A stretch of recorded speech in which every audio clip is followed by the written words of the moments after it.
Yeah, yeah. If you know the roots of it, you will find the truth in it. If you know the roots of it, you would make good use of it. Now listen, they have been hiding the truth for so long, yeah, trying to tell the people using the herb is so wrong, yeah. It has been there since 10,000s of years. Now is the time to drive away those fears. Come on, people, open up your ears. That's why we're singing it loud and clear. If you know the roots of it, you will find the truth in it. Rick Simpson knows the roots of it. That's why he makes good use of it. Hey, hey, yeah, yeah. This is the cannabis song. Hey, hey, yeah, yeah. This is the cannabis song. Bob Marley said, excuse me while I light my spliff now, knowing that the cannabis is a precious gift, yeah. It has been there since 10,000s of years. Now is the time to drive away those fears. Come on, people, open up your ears. That's why we're singing it loud and clear. If you know the roots of it, then you will find the truth in it. Darkcity Radio knows the roots of it. That's why we make good use of it. Hey, hey, yeah, yeah. This is the cannabis song. Hey, hey, yeah, yeah. This is the cannabis song. So I beg you, do not turn youths into criminals by declaring something good into illegal. It is helpful, it is useful, it is natural for your meditation, inspirational. Known all over the world, it's international. From the Rasta man down to the gardener, they use it as a holy sacrament, well spiritual. The only crime about it, it's still illegal. If you know the roots of it, then you will find the truth in it. Rick Simpson knows the roots of it. That's why he's telling the world to make good use of it. Hey, hey, yeah, yeah. This is the cannabis song. Hey, hey, yeah, yeah. Yeah.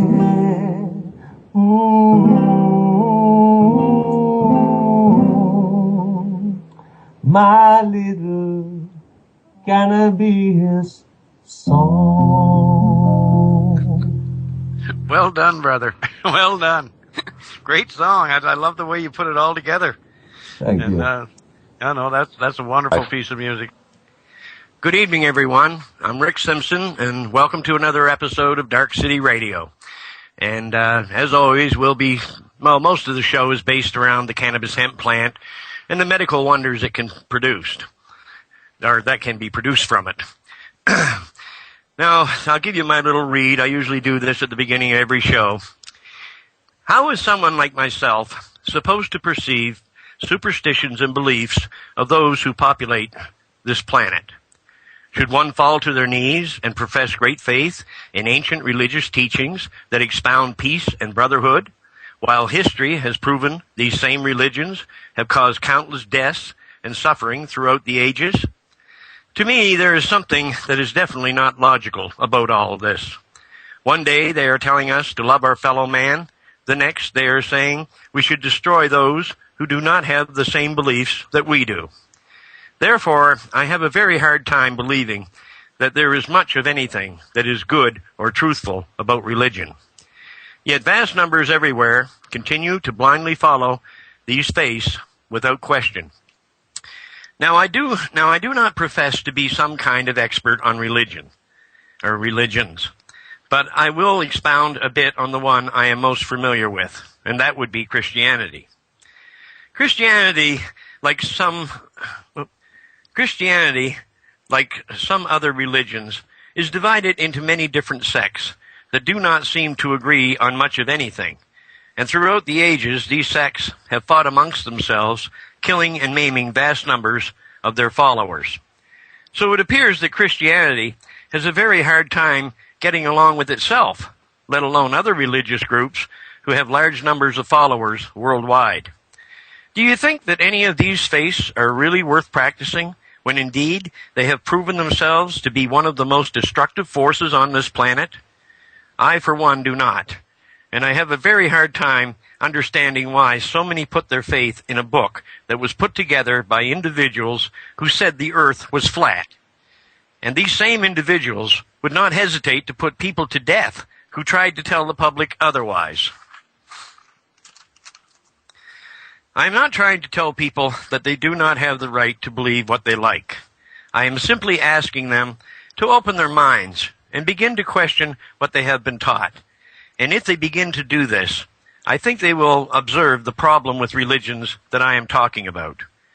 None of us want to admit it, but in truth, we are a very easy species to manipulate.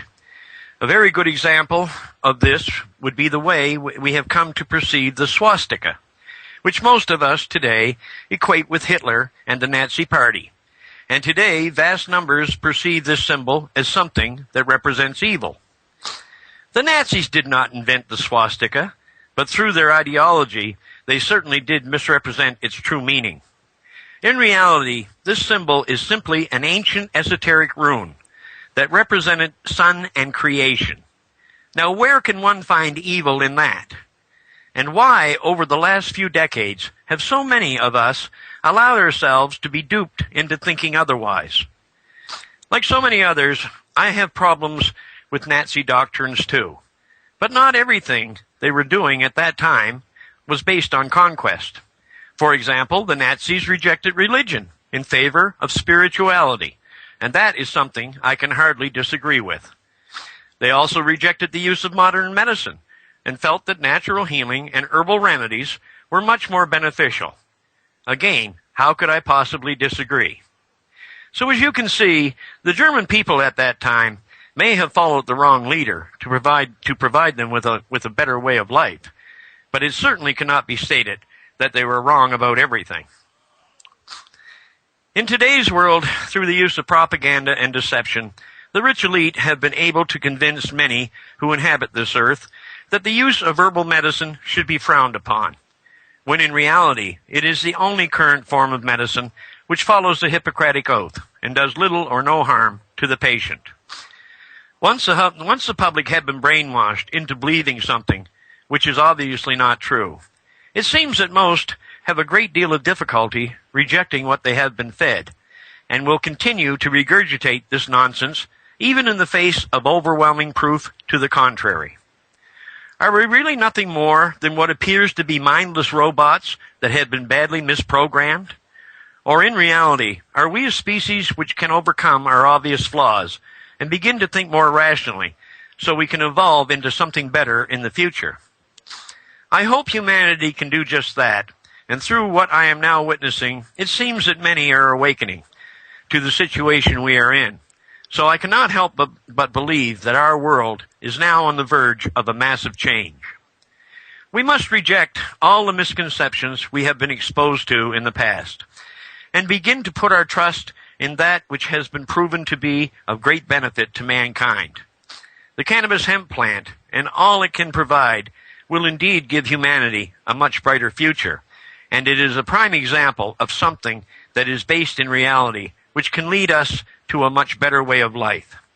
So if you would like to start putting your faith into something that is real, then please stand with me and let's see that this plant is made completely legal once more for us all to grow and use in whatever way we like.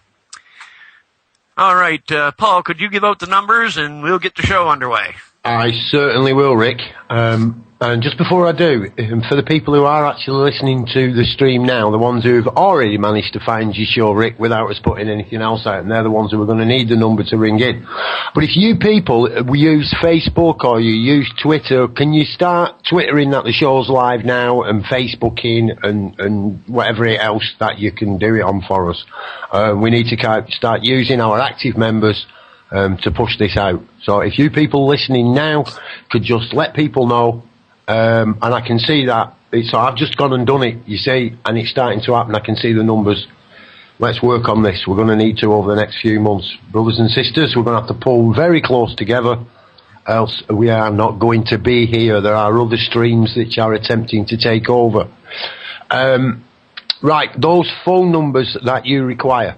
If you're outside the UK, it's +44 161 298 0298. Don't worry about the call so much. A landline's pretty much worldwide. If you get onto us, message us, we can ring you back if you're on a landline.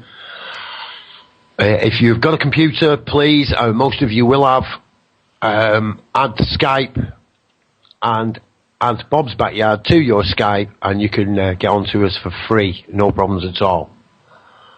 And then there's the chat room. Please join us in the chat room. There's you can get all the links which are flowing up there. Now that chat room you can get on your own IRC client.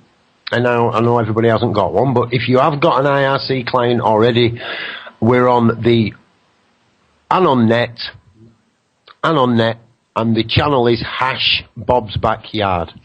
Now if you haven't used IRC, you can go to the website at No, let me start again. That was a bit old, wasn't it? www.darkcityradio.com. Click into the site, and there on the live page, right in front of you, there's a yellow button. Click the yellow button, and that will pretty much lead you into the chat room. So there are the numbers, Rick. As yet, we haven't. Barry's called in, Miss Hazel's called in, and Dave Matthews has just called in. So, I don't know what order you would like to do them in, Rick. Well, before we get too much further into this, I would like to explain something to people. I mean, all the time I'm getting requests from people. From everywhere, like to back certain maybe music groups or albums and things of that nature. But we've always kept our website and everything perfectly clean. I mean, we actually could make a lot of money advertising other products and whatnot on our site because we're getting over 1 million hits a month. But I didn't feel it was right, so I've always avoided that type of thing. And I want to keep the message pure. But we have a great number of people that, they contact me all the time. Well, just the other day, I had a request from a family with a sick child. And, I mean, I feel terrible for this family, but, of course, they wanted us to participate in a fundraiser. Put some information up on my website about it and make a noise, for the benefit of this family. But, what people don't realize when they make these requests, if I was to do just one of these events or one of these fundraisers for one group, then I have to do them for them all. And then, next week when I get these 40,000 other requests from people who want me to do the same, what am I supposed to do then? It's almost like a damn minefield that I'm walking through here. And, and people could perceive you to be, maybe not quite so good, if you don't back, these things. But the only reason I do not become involved is just because I know that if I was to do so, it would become overwhelming. And there's no way I can do it for everyone. So I have to stand on the sidelines, and although I do support this family, and anybody else is trying to raise money to, to help anyone that's sick, but I can't become directly involved. We've provided them with a solution to help themselves heal. So I think we've done our part. All right. Does anyone out there have something to say? I've always got something to say, me, Rick. Can't. But I'll throw it open to. Let's take ladies first. Miss Hazel.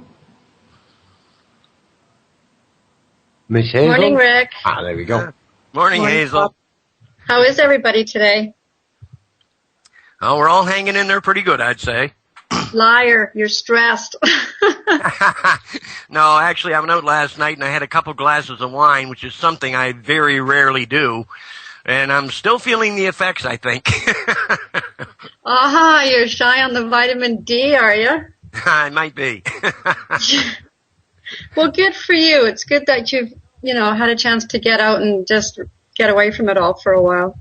It's nice to relax, and I was lucky because, I go into a liquor store now. I don't even, I hardly ever go to these places. So, all the labels keep changing and I don't even know what I'm buying anymore.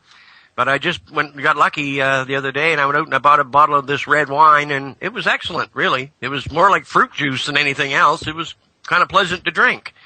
But as I get older, I don't make a pig of myself like I used to when I was younger. I know when to stop. I was wondering, maybe if it's possible, you could have yourself an automated answer for those bombardments. Well, there's so many things like that maybe could be set up. But, Yindrich Bear in the Czech Republic, he takes care of, the vast majority of emails, he takes care of them. And Janet Sweeney at the Phoenix Tears Foundation, she takes care of a lot of them too. But of course I still get, whatever ones they don't have an answer for are shipped on to me. But it really does get overwhelming on some days. It's like there's days that I'm actually afraid to turn on that computer. But it's negative and it's draining. Oh yes, it's I've said this before. A lot of the times when you do these big long interviews, it feels like the end of it. It feels like you aged 50 years. You're just exhausted afterwards. And some days, my God, I've even done like 3 separate interviews on the same day. And by the end of the day, my mind is in so many different places because you're thinking about all these different interviews. And during the interviews, it's very hard because a question might come up or something. And then you're thinking, did I already answer that, or was it in the previous interview or the interview before that? And it can leave you a little bit bedazzled. Yeah, I went through the same situation when I wrote the book on chemtrail poisoning and stuff, and I had people emailing me, telling me how they thought I was ignorant and rude and a total biatch for not giving out all my knowledge in my head for free. Oh, so yeah. I just expect? What do they expect from us? I might be partly to blame for that because years ago I made it well known that I did intend to try to get this book put out there for nothing. And actually it is out there for nothing anyway. If people want to go to Torrent, somebody put it up there, I think 20 minutes after we brought it out last year, it was up on Torrent. So the cheapskates can go there and read it if they want. But I've had a couple emails myself, from people that said, well, if you're so good, why aren't you giving the book away? Well, the book is the only thing that's supporting me. I thought by this time that somebody with some money or something like that or some group would get behind this and I wouldn't be so strapped. But that's never occurred. So the book is the only thing that carries me along, and that's the reason I have to charge for it. But, I don't blame anybody for selling your book. You're selling a good book. It's an intellectual property. And I think the subject you wrote about is a damn important subject, and people better start waking up to these chemtrails. Well, I spent 3 years walking in Saskatchewan, sitting in churches, which I absolutely can't stand because I wanted to hit them over the head with the mic when they tell people they're not worthy, but won't go there. And I taught for free, and I spent my own money to set up tables, boards, and posters, and on, and finally I had to leave the province, but that's neither here nor there. CDC was pushy. And then I made the book, and I had to pull it. It's like you say, they get so rotten. And now I'm on the street teaching again because my gift from people is appreciation. Mm-hmm. So the greater general population that was, like you say, they're just being selfish and greedy or whatever, just being insensitive, they lose out, right? Yes. So they have to make contact. Well, I've been lucky, I guess. We've had a lot of good reports back from people that have bought the book, and predominantly the ones that are buying my book, they're already awakened to some degree. And then when they go through the book and they see the true horror of the damn world we're living in, because I do definitely point that out in many different chapters, most people tend to like the book. So I'm lucky in that way. I don't think I've had any real negative criticism about the book, other than from a couple people that said I should give it away. I don't know what do these people actually think that we're a bottomless pit and we have millions of dollars, or what is it? Why do they think this way? And if they wrote a book, would they give it away? I doubt it very much. They don't understand or appreciate the hour and the time that people have to put in to putting. Well, mine was research, and I put it onto paper. And I was a shorthand. I was a nurse, so for me to write out proper grammar, oh my word! I tell you, the English language sucks. It does, dear. Oh, excuse me.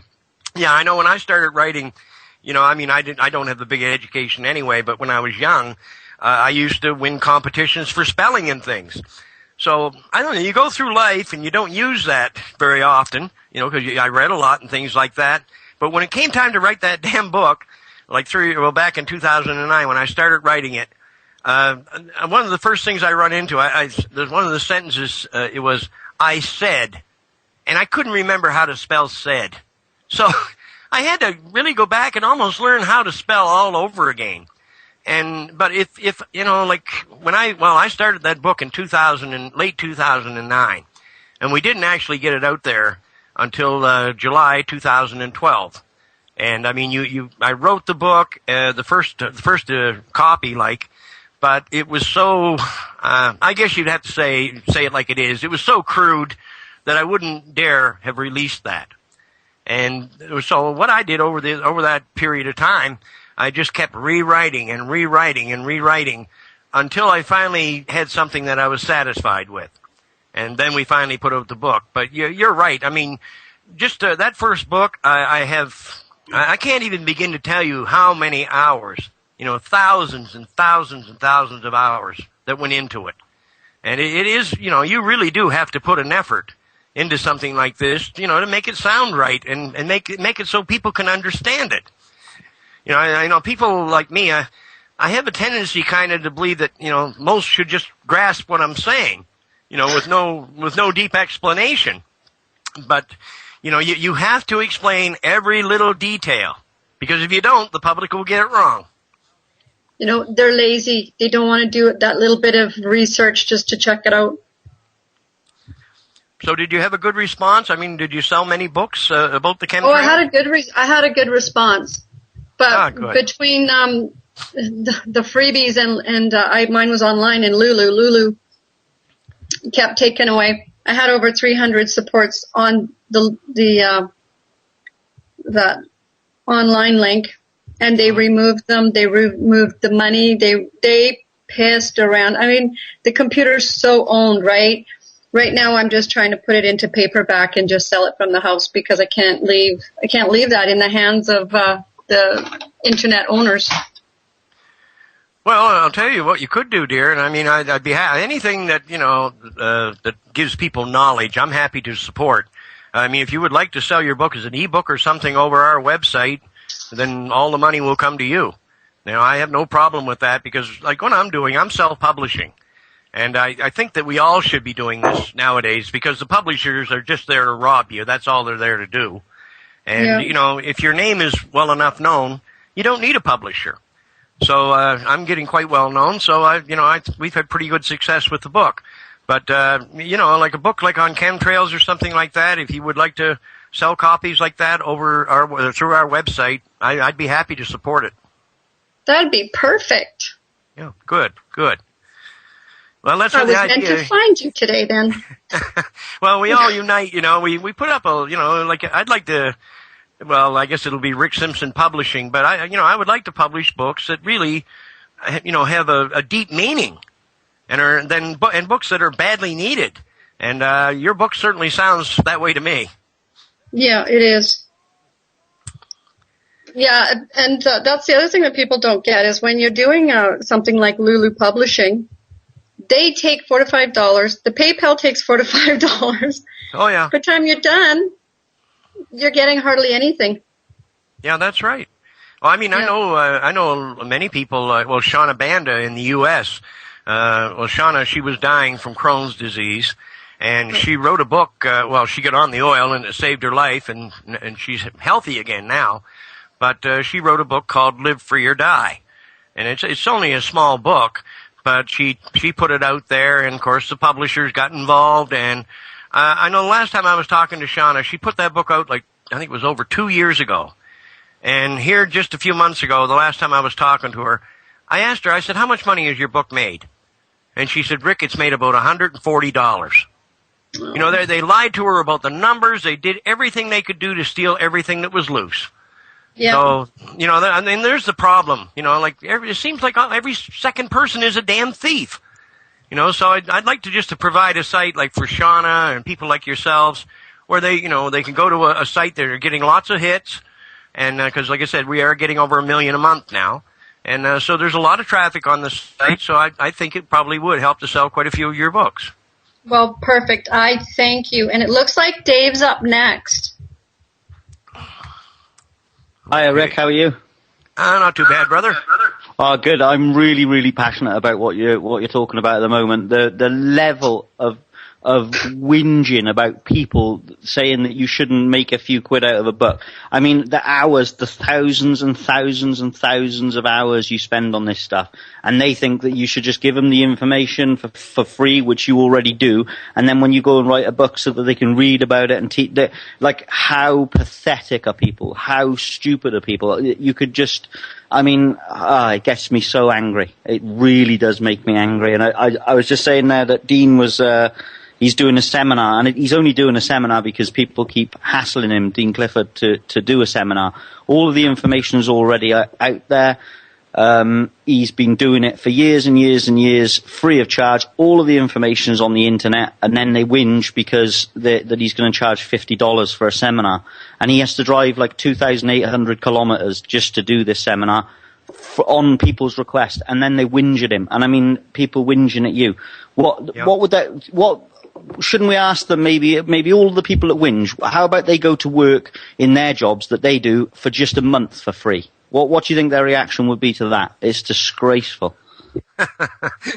Yeah, I don't think many of them would actually do that. I have no doubt in my mind that they would reject that kind of thing.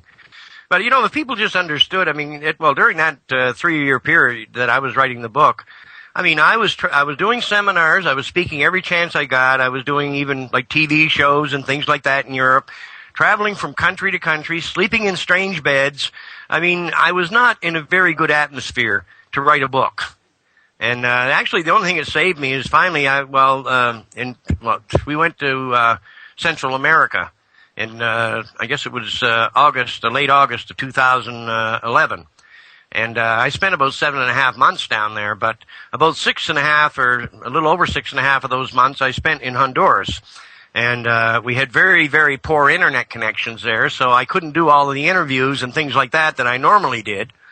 So that actually gave me the time to really set the book, you know, down in front of me and go over it. Well, I rewrote it, I think, 3 times while I was in Honduras. And it was just shortly after I returned from Honduras that we were able to put the book out.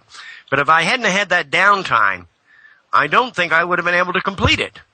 You know, it's very hard to, you know, I enjoy writing if you're in your own home and you're in your own space, you know, that's okay. And you're sleeping in a bed that you're used to and all the rest of it. But like I said, when you're out there bumbling from pillar to post like I was, I really don't know how I ever got the book done. Well, and also I just wanted to add as well, the risk that you're taking on a personal level with the types of people that you're sort of whose businesses you may be affecting. Like, I mean, these people who are complaining are sick. I can't even get my words out. I'm so angry that people are whinging at you. I just can't believe it. And Ms. Hazel, who's taken the time to write a book and do the investigation. This sucks the life out of you doing this sort of work, trying to help people, and you spend your life just trying to get the message across for their own benefit, and then they piss and whinge at you. Like, how angry does it make you? I don't know. Surely everybody must feel the same as me, I'm sure, but God, it just makes me so angry.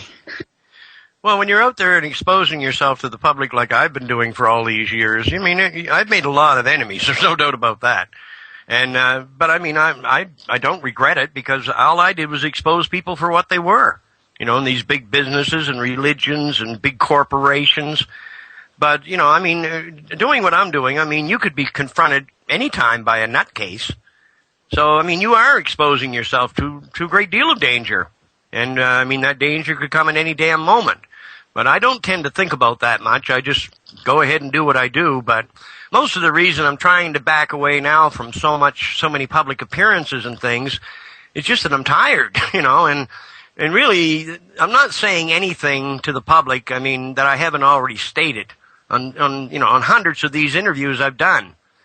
So, you know, it's not that I'm trying to keep the knowledge away from them or anything like that, because it's all over the damn internet. But, you know, but it is hard when you've been traveling like I have for so long. You just want to go somewhere quiet and grow your hemp and make your medicine and, you know, go back to some semblance of a normal life. And that's something I haven't had in a very, very long time. And, I mean, although I've traveled all over the damn place, I can't really tell you the last time I had a vacation. I know the guy that we had a lot of footage from the different countries I was in. And a fellow that's making a documentary about this, I brought this memory with me back from Europe, and I gave it to him, and he downloaded it. And he said, "Oh my God, I envy you, the places you've been, the things you've seen, you know, what a great life." And I started laughing at him. I said, "Great life?" I said, "I was living on $600 a month." I mean, you know, and I have to say, many of the places I was in, like Croatia, many of these countries were just beautiful. And, you know, the scenery is just breathtaking. But it's different, you know, when you're a tourist and you have a pocket full of money, well, then you can enjoy a place like this. But when you're scrounging along, you know, wondering where you're going to get enough money to eat, believe me, there's not much fun in it. Yeah, I mean, it's just amazing what you've done so far, and people should be ashamed of themselves. But I don't know if that's my little rant done for now. But yeah, just thanks for all the work you're doing, because I really do appreciate it. Well, thank you. And I'll be buying the book, and I won't be whinging about it. Well, that's wonderful, brother. And I really do thank you for the support. I just want people to understand, you know, this is the reason, the things are the way they are. And, we will see the better world. I have no question about it now. The numbers, everything that's happening everywhere now, it's growing so rapidly. But I just hope that, we don't lose control of it. That's what I'm more afraid of than anything else, because, we could degenerate into, we could degenerate into a state of like civil war everywhere. And I don't want to see that type of anarchy happening. We have to go about this in a logical way. And if we do, we can create this better world that I'm talking about, and we can do it very easily. But, everybody seems to want to go off in their own damn direction. And half the time, well, 3/4 of the time, a lot of these directions do not make any sense whatsoever. So again, I implore people to, if possible, avoid violence. This is something we have to get away from. And I think someday soon that we will come to understand each other. People in foreign countries and whatnot will start to understand each other, in a much better way. Because these restrictions on travel and everything that we have to endure, that really does create boundaries, and it separates nations and it separates people. And I don't think we should be separated. If we're free to travel and meet, and stay in these different countries, then we come to understand these cultures, and the people that live there. And I was just thrilled with some of the cultures in Europe. It was just amazing, like go from one country to another, the differences, that I observed. So to me, it was, I didn't do it with any money, but man, it was a real education, just being there. And I've come to love Europe, because I think that Europe makes a hell of a lot more sense than North America does. That's for sure. At least they're a lot more logical, on the whole. Logical. We're back to that common sense again, aren't we? And common land and common law, Rick. I got a flashback then. I have seen a couple of, and I've posted these to the Facebook group. Just as a little girl, really tiny, my text here now, Alison, I think she's called Alice. She's had cancer, soft tissue cancer. And its chemotherapy doesn't really work there, but there's these other ones, myexodine, and anyway, they can use to treat her cancer, conventional medicine. Her family told the doctors no. She's an 11-year-old girl. Right. Like I say, I have put links on the Facebook for people. 11-year-old girl, anyway, and her parents have said no. She's been taking cannabis oil, Rick, since January 2013. Yeah. She is now cancer-free. I'm not surprised. I know you're not, Rick. I know you're not. But I've been out trying to prove you wrong again, and this is what I've come back with, because I don't think you're right about cheese curing cancer, Rick. I think I was right about using... I think your idea of cheese was... Now, of course, a lot of people might not know what I'm getting on at here, but I've been having a counterclaim that cheese cures cancer. Because it's ridiculous, of course. I'm being stupid. I'm not. And now what I'm doing is I'm making out that Rick has said, that cheese is the cure for cancer, and that I've said it was because this is what they do. This is exactly what they're doing here. And these cancerous killing drugs which are being made now from cannabis are not cannabis. Okay, that's not hemp oil. It's some extruded thing, right? Which is not what it was originally. It's been refined into what we'd know as a drug rather than a herbal remedy. That's what cannabis oil is. It is medicine, but it's a herbal remedy. So that was one, Rick. A beautiful little girl, well, 11-year-old girl, young lady, I should say, just in case she's listening. I'll get a proper whooping for that one. And then I get to Abel McBride. Abel McBride's a baby, and he had tumours. He had radiation. He's had chemo and radiation. Oh God. But he was really, really sick. Little Abel was really poorly. And his mum then started to give him cannabis. And just let me have a look now. Before he was getting this medicine. But he was very sick. He wasn't able to eat his food. He was throwing up. He just wouldn't eat. He was very lethargic and cranky all the time. But now he's eating, he's gaining weight, and he is absolutely happy.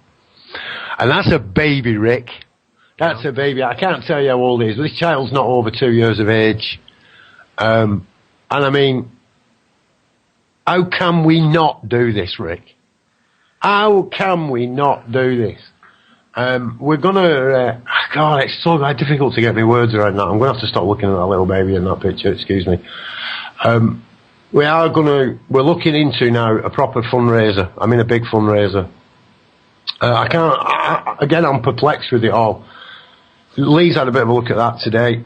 Again, it's time, and as you know, Rick, like you're saying about the books, you and Dave, and Hazel there, it does take a hell of a lot of time to get these things moving off the ground. But we've already got the idea, Rick. We kicked it around a while ago. Spain, rent an apartment, or not an apartment, excuse me, a house with a bit of land around it.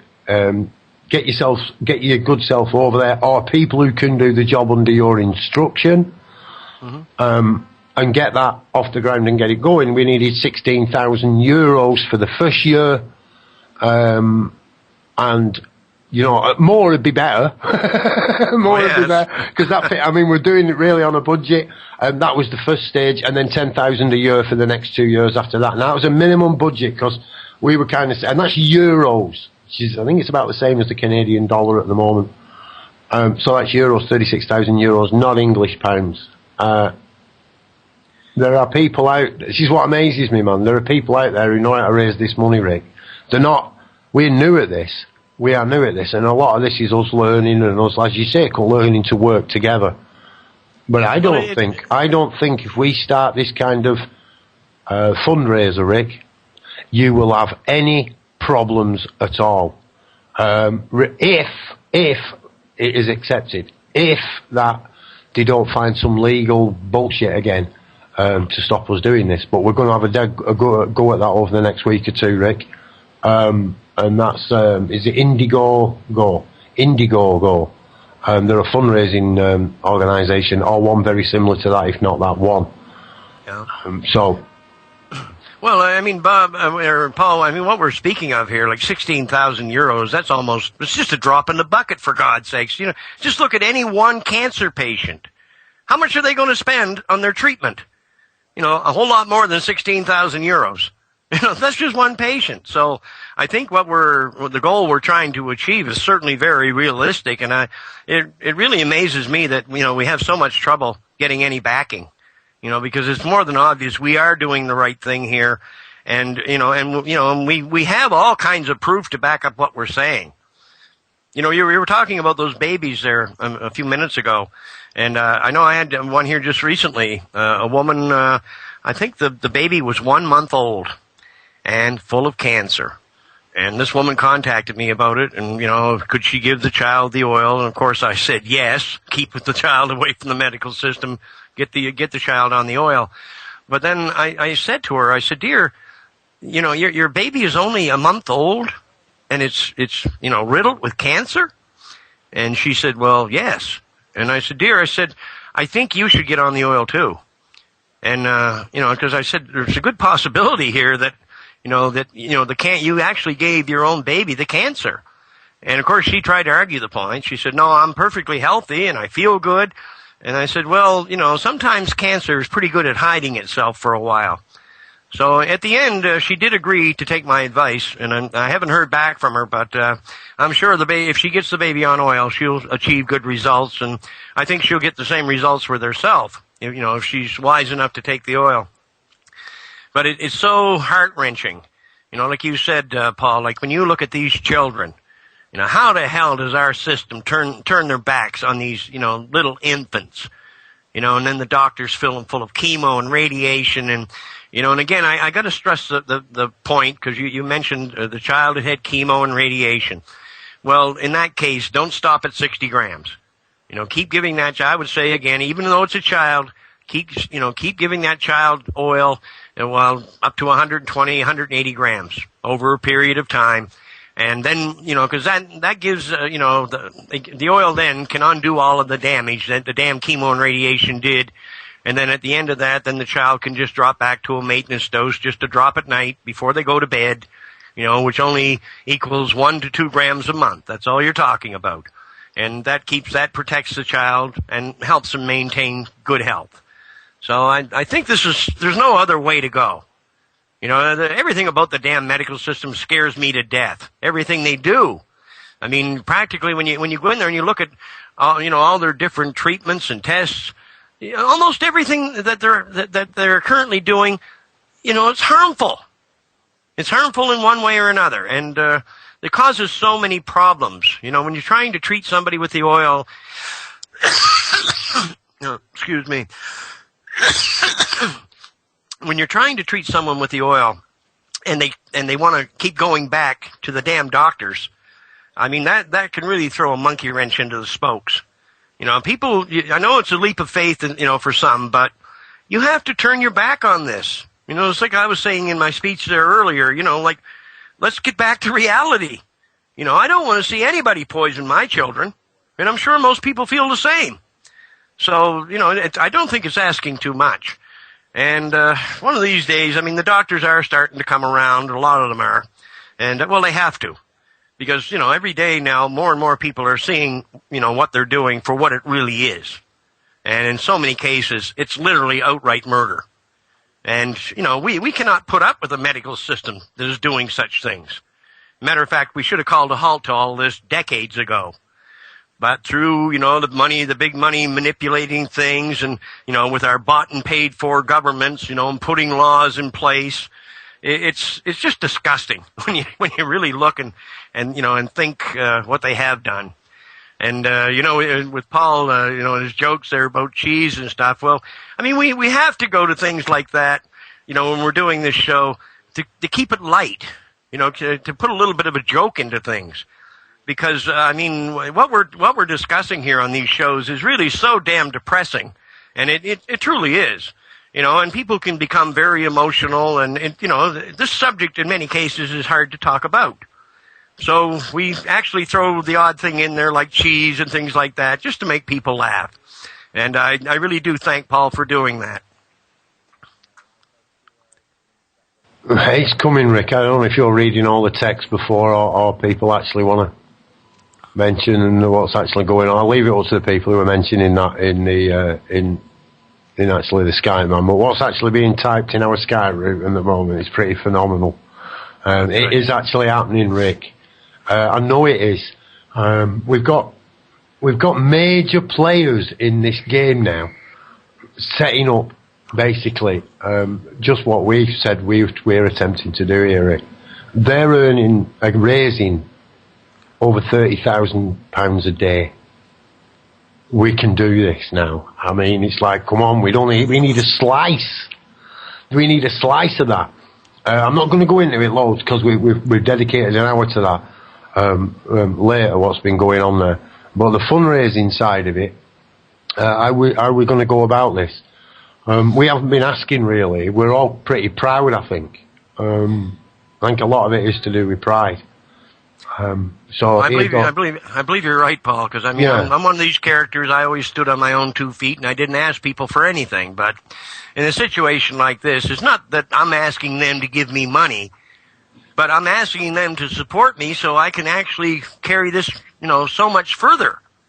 And, you know, we have a little bit of money, we can do that. Well, actually, exactly what we're actually talking about is we're not even paying Rick. I did, and I can't remember now. When I wrote down all these figures, me and Lee and a couple of others, we were just talking about it, and I jotted down the figures. And they're quite accurate in the fact that I worked out what it would cost us to set up a small grow. And to rent an apartment for a period of time. Right. That's roughly all we've included. Some materials. Now, look, we've already got people coming along with offering equipment, and pretty damn state-of-the-art equipment as well. So it could be a lot better, but we're not. This is not talking about myself or Rick or Chris, who's offered to work on it. Lee's offered to work on it. Loads of people. Nobody is getting paid a brass button. No, nobody. I mean, right. Don't get us wrong. It would be beautiful. I mean, it really would to have a full secretarial staff here at Darkcity covering things for Rick and other things out there. And it would be beautiful to have the money to be able to turn around and start getting these people into countries where this medicine is available. We need to look at whether or not, once we set up in Spain, whether we can legally import the oil from Africa, Rick.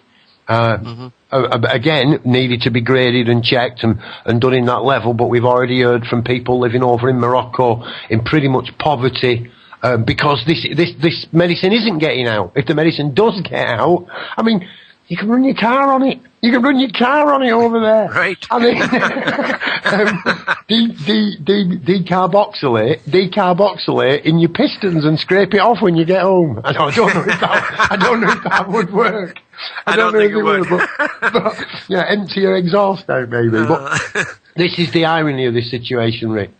So we have got people who are willing to up the roots and go over there, live under canvas, and take that a stage further, which would involve us probably building a carbon neutral building, and incorporating some of the fabulous ideas of the people who've already joined us on Darkcity, from Rick, obviously, that goes without saying, and the seed bank, but also incorporating the aquaponics techniques, that many of us permaculture techniques, the Earthship type ideology, but maybe of a more modern type design of an Earthship, looking at what Q and Ark have been talking regards, and maybe somewhat down the lines of the two.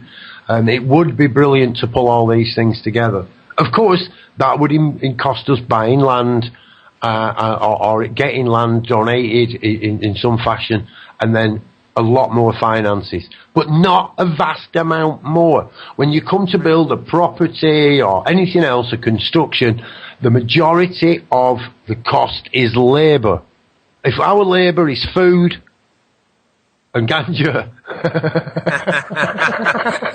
then we're away. We've done it. That's because that's all we really need. We need shelter, we need food, and we need water. We need our medication if it's required, and there's nothing to stop us doing this except the finances. So, yeah, from a very proud man who doesn't ask for help, please help us save babies' lives. I shouldn't have to be asking, but I will ask. Send us money. Send us whatever you can. Whatever you can. We've got to make this work.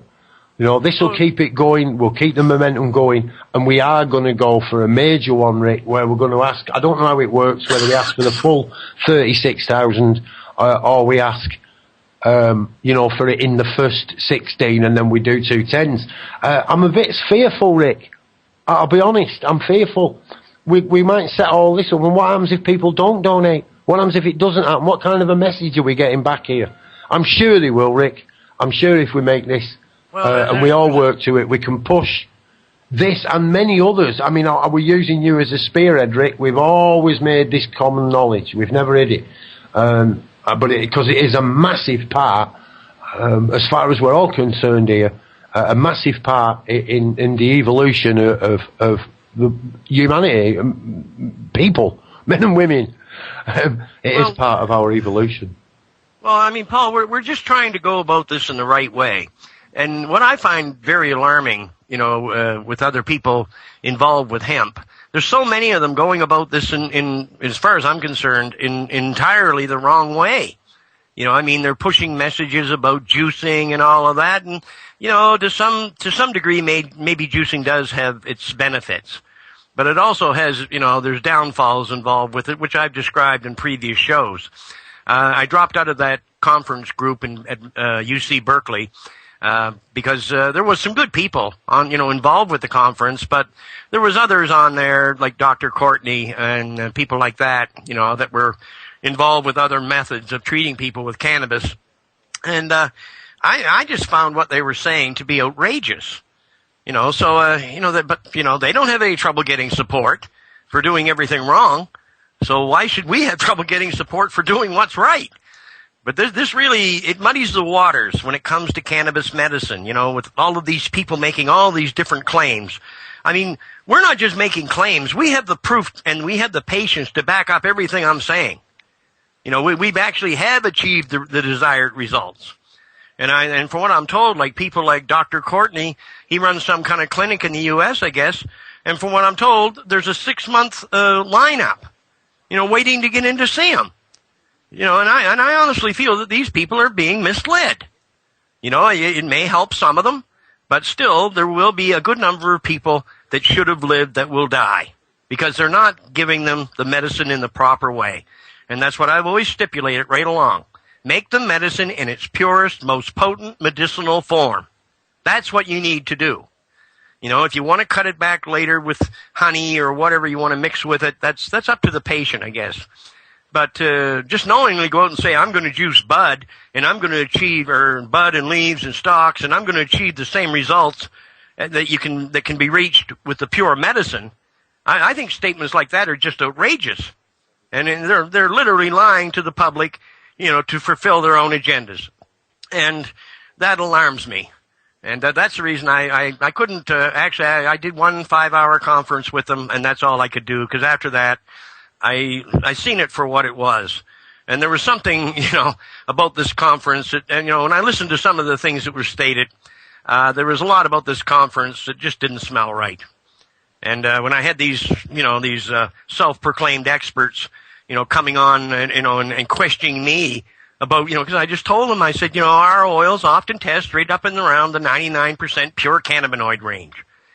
And these so-called experts, some of these, there were a couple doctors there, and there was, I think they were drug dealers in the past, but now they run test facilities. And they literally come out and as much as called me a liar. I mean, who the hell are these people? You know, all you can achieve is 60 or 70%. Well, I mean, immediately after that conference, I sent to the gentleman that organized the conference, I sent our test results right to him. You know, and I told him, I said, throw this in their faces. Because I really don't take any pleasure in dealing with people like that. And I found them to be truly insulting. So, you know, I don't know what this group hopes to achieve, but I figure I don't really want any part of it. And if I'm, for me just to appear on these conferences and things, or at these conferences, I'm lending credibility to these people that I know are doing wrong. So, and I will not do that. So that's the reason I got away from it. But this is going on everywhere. I mean, God, there's people out there in the U.S., they're claiming, Rick Simpson is killing people with the naphtha. And you think that's a load of baloney. I explained in previous shows, naphtha is freely available here in Canada. In Europe, you can go to a hardware store and buy it where it's called benzene. But in the United States, the suppliers of these solvents, or, it seems like they're making the pure solvents that I'm suggesting that people use, they're making them hard to find. And now, I don't know if it's these companies that are doing it, or maybe they're doing it at the urging of the government. Because, obviously the government doesn't want this to happen. So if you restrict the pure solvents, that can throw a monkey wrench into things. But, they come out and they make these outrageous statements, and my oils, every oil that was ever tested, they've never found any solvent residues. I've been eating this oil myself for over 12 years. I supplied it to thousands of other people. Nobody was ever poisoned. There was a hell of a lot of people healed, but nobody ever got poisoned. So, it's just all about approaching this in the proper way, and this is, the aim I have for the future. Grow the very best plants, the most medicinal plants in the world, and produce the very best medicine. And that's the real medicinal value of the cannabis hemp plant. And, when you start producing medicines like that, and I'm so pleased that there are thousands of others worldwide that are doing just that. They are producing what I would consider more or less to be the real Rick Simpson oil. And they are healing people left and right with it. But at the same time, there are others that are out there, treating patients with some form of cannabis medicine. But there's no possible way that they're achieving the results that we did. It goes back to what I said. There's only one way to make this medicine, and that's to do it right. So I'm hoping that people will grasp that in the future. And like I said, if you see something up there on the internet, from what I understand, that Derek Kinsett is still up there on the internet saying that, he learned all he knows directly from the master. Well, Derek Kinsett never seen me make oil. He's just making these damn claims to make himself look good and to make people trust him. And to tell you the truth, from what I've seen, of him, I would advise people not to put any trust at all in what he was saying or what he is saying. And he's just one. There's dozens of others like that all over the world doing the same thing. And again, if anybody tries to tell you that they're directly involved with me, well, right then that they are lying to you.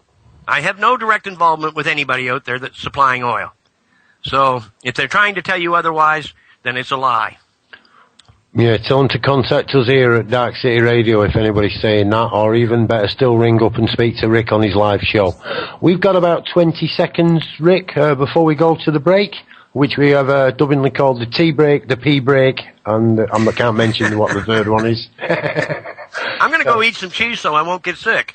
Go and get your cheese in the break. So we're coming to a break. Please call in the shows. Those numbers are in the chat room up on the website.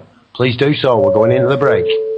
This is a public health announcement. Cannabis cures cancer. I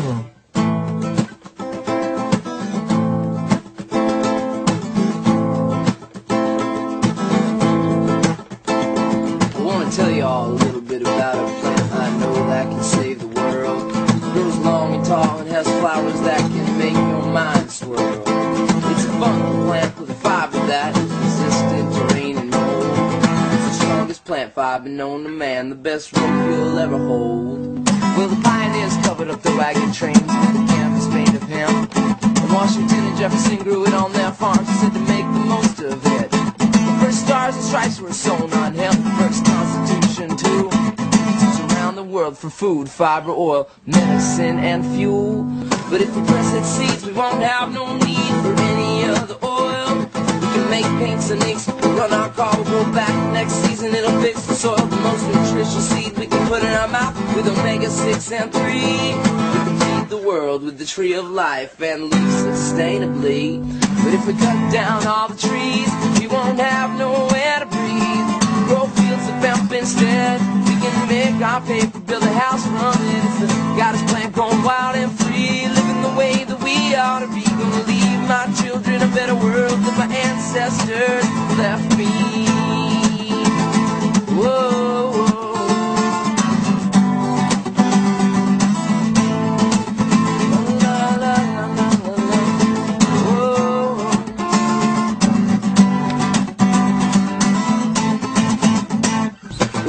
The female hemp plant make the best medicines on earth.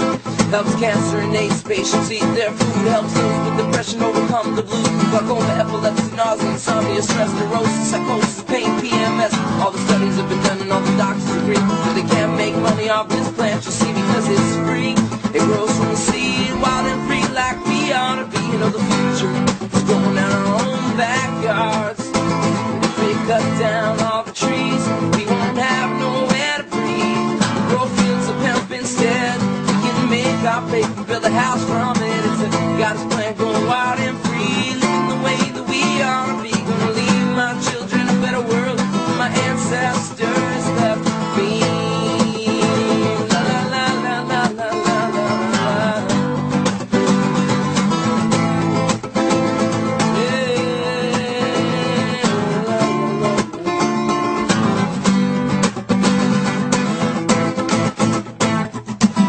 This modern day and age when we seem to lack spirituality, this one single plant can bring us back almost 10,000 years in history. To the Shiva Puranas, the Jesus, the Christ, the Buddha, the pagans, the goddess, the light. To commune with all the animals, commune with all the trees. To realize the goddess seekers inside me. If the earth is a mother, we gotta take care of the earth. The earth is the mother that gives life birth. And we can heal our relation with a single green plant. We can start right now. But if we cut down all the trees, we won't have nowhere to breathe.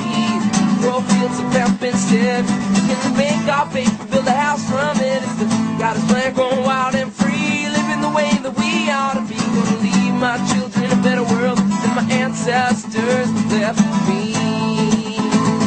Whoa. Yeah, la la la la la la. Whoa.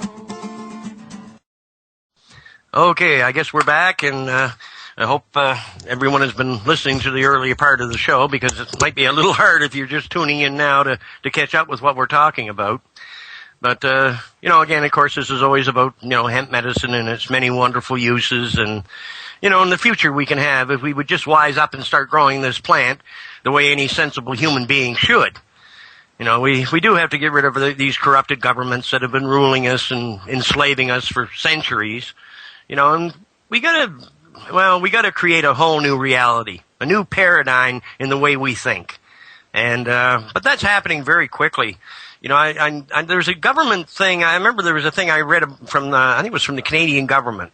And they stated that they felt that if they received one email from one person concerning an issue, then they usually, by their statistics or whatever, if only one person contacts them, that means that there are probably 40 to 50,000 people who feel the same.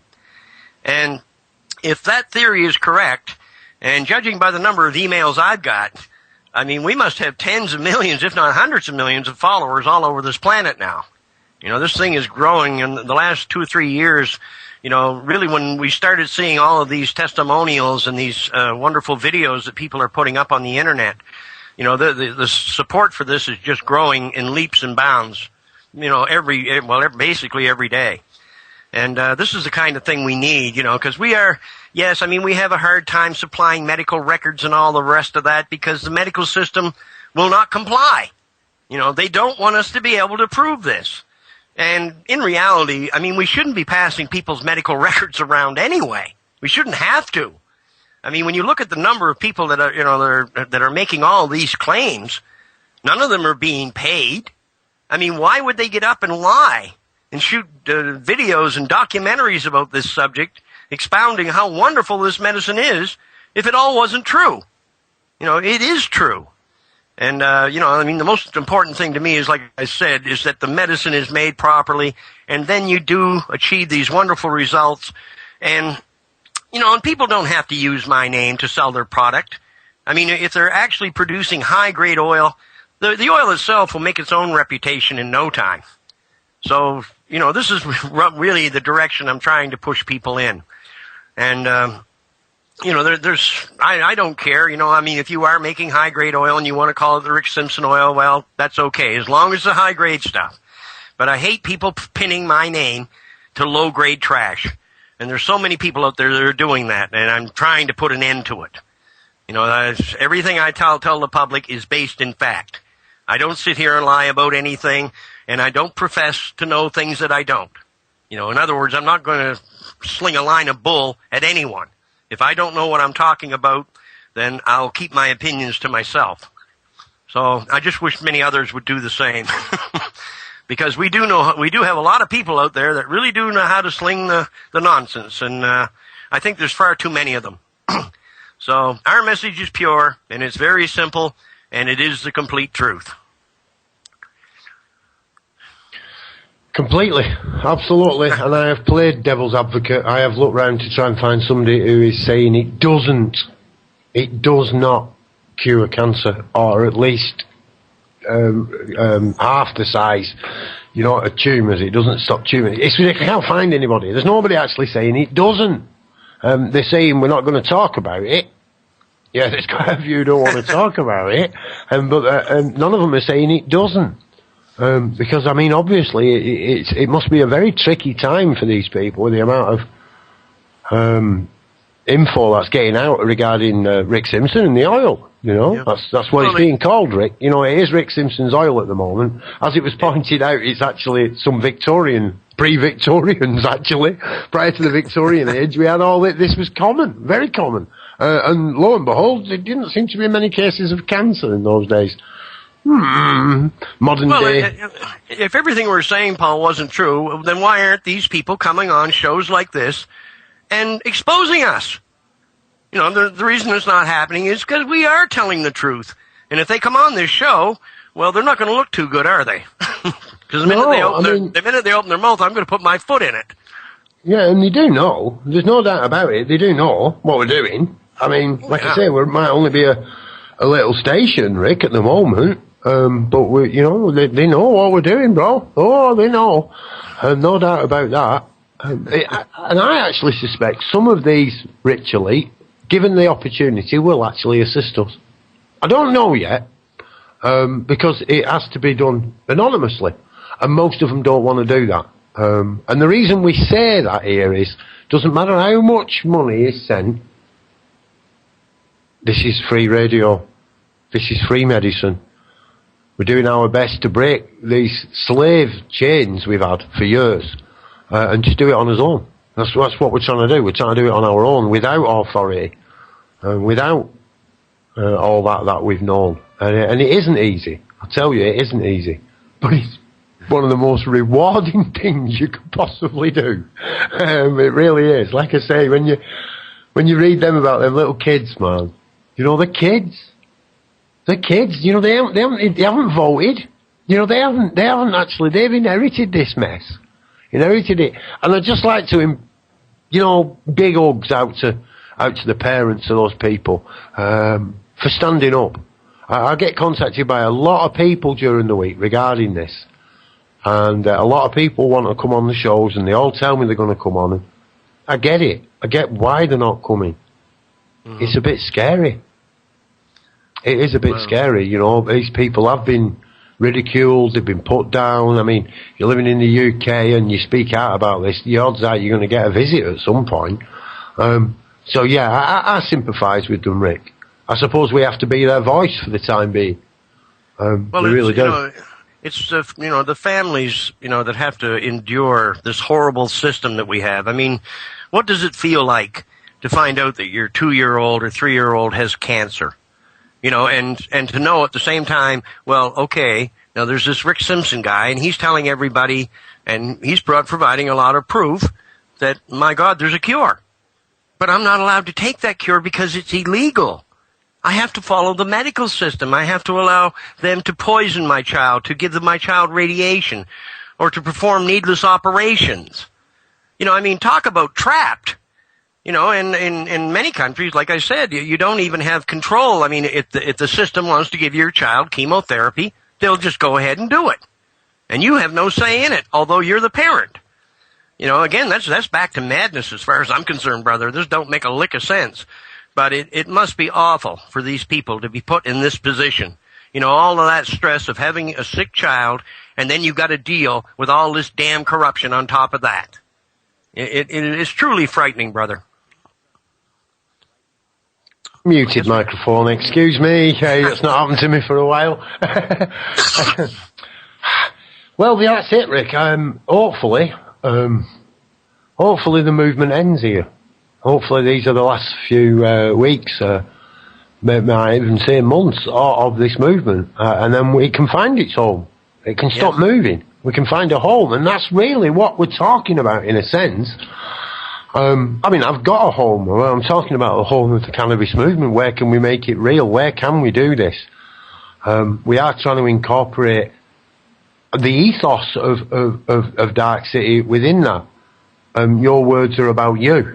Speak of your own experience. Tell us of what you've done and what you've seen, not what you're being told. Not what you're being told.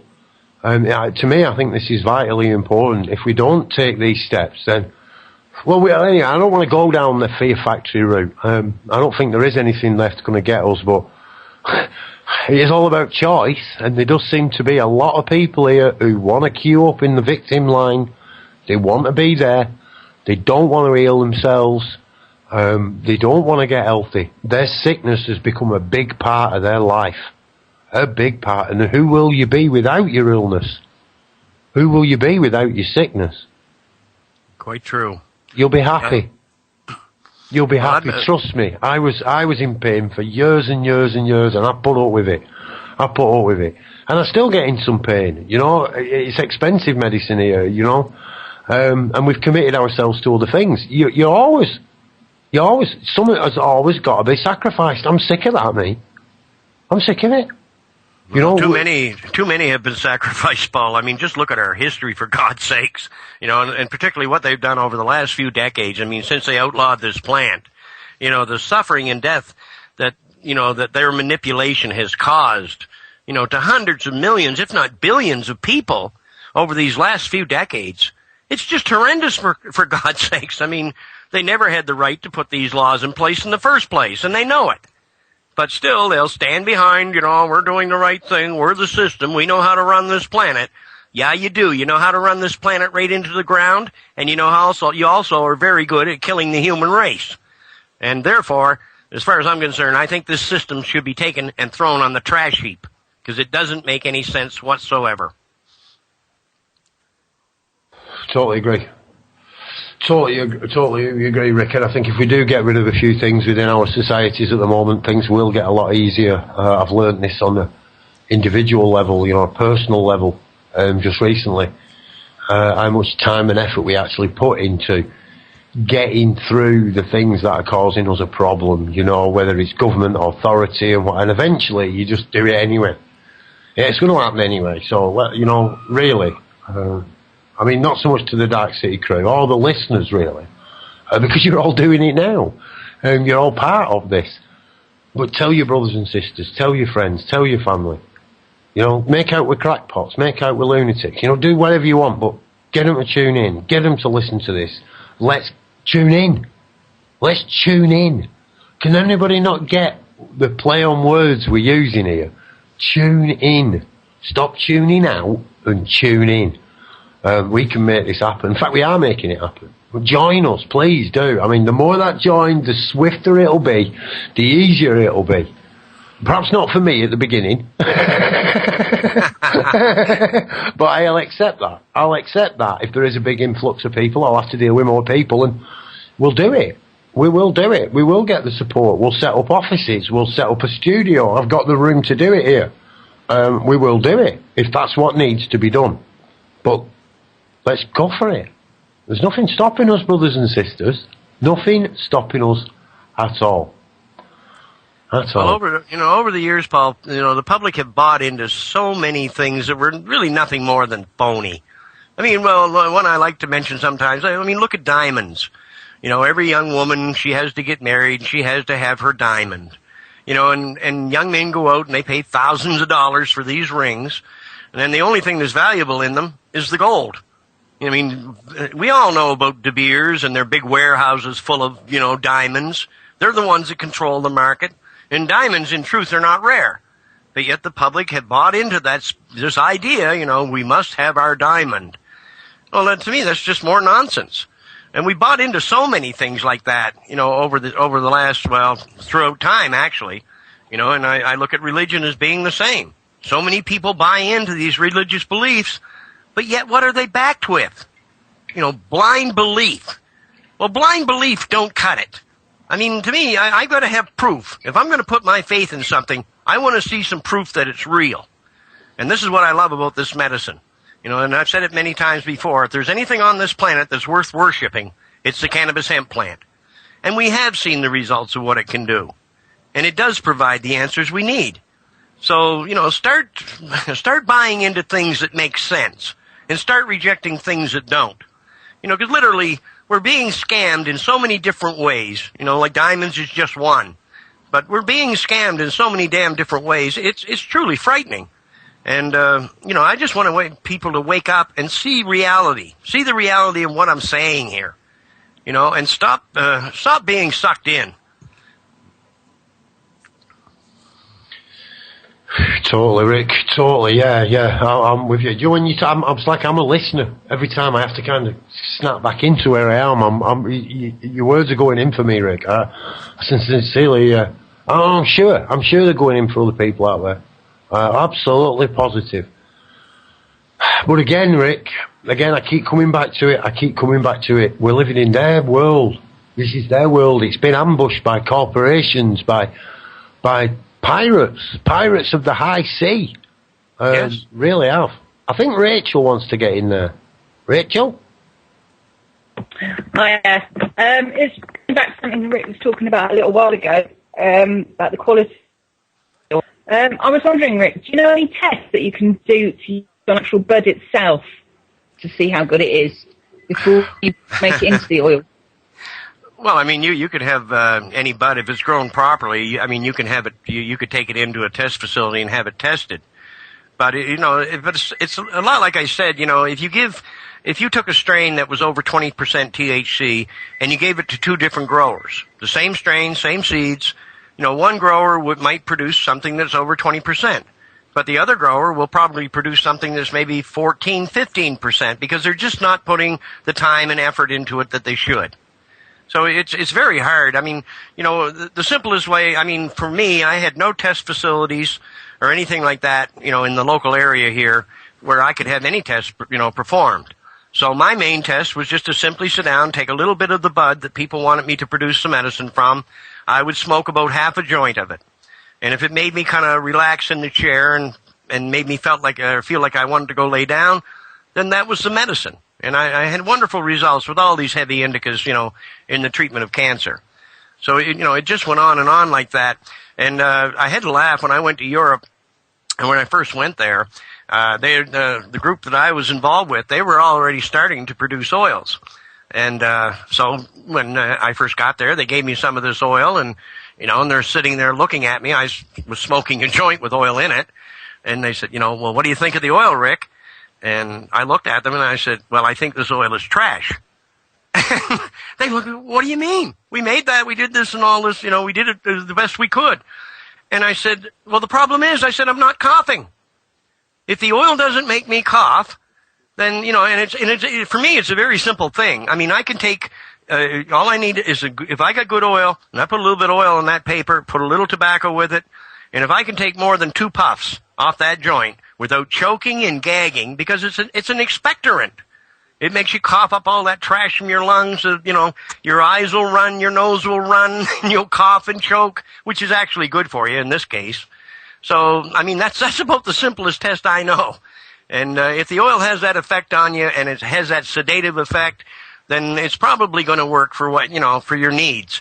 But again, I have to stipulate that, there's many strains. The medical values actually vary a great deal from strain to strain. Most of the heavy indicas that I've seen, they're wonderful for the treatment of cancer.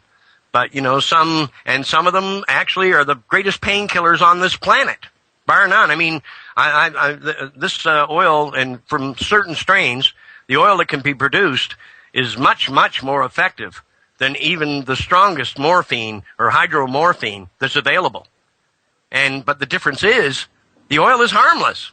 It doesn't hurt you. When you start looking at morphine, there's a lot of downsides to morphine, believe me. It does kill pain, but in time it also kills the patient. And I just want to see the day come when we don't have to use things like this. If we had the oil in our hospitals, to provide pain relief for people, I think that would be much more sensible. But, the drug companies don't want to see that day come because, well, their profit margins are going to go in the trash can. And I think in time, the oil will actually force most of these pharmaceutical companies completely out of business. Because once, if we have the right to grow and produce our own medicine, what do we need them for? Maybe they could make bandages or something. I don't know. But when it comes to medications, they have certainly proven that it's certainly been proven that drug companies are not trustworthy. And, and I think that's quite plain to see for everyone. I used 2 pieces of equipment, but on the living plant prior to removal of the bud. One thing through my own study, and I haven't, this is only my own stuff, is to look at the sugar content of the actual bud itself, or the leaf even. You need to get up over 11%, I think it is. Brix, B-R-I-X, measurement. And now this is used quite widely in industry for winemaking, all sorts.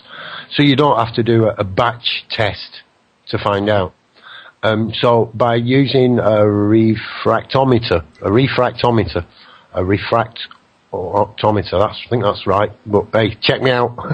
It tests, I get all these words mixed up, but it's a Brix, that's B-R-I-X, and that's the measurement you're reading in. Now if you take, now this is what I've done it, if you take a piece of the bud, and then I put it in a garlic press, with a piece of a Coca-Cola can, cut a piece of a Coca-Cola can out and put holes, tiny holes in it, and insert that inside the garlic press, so it crushes it rather than presses it through the holes in the garlic press.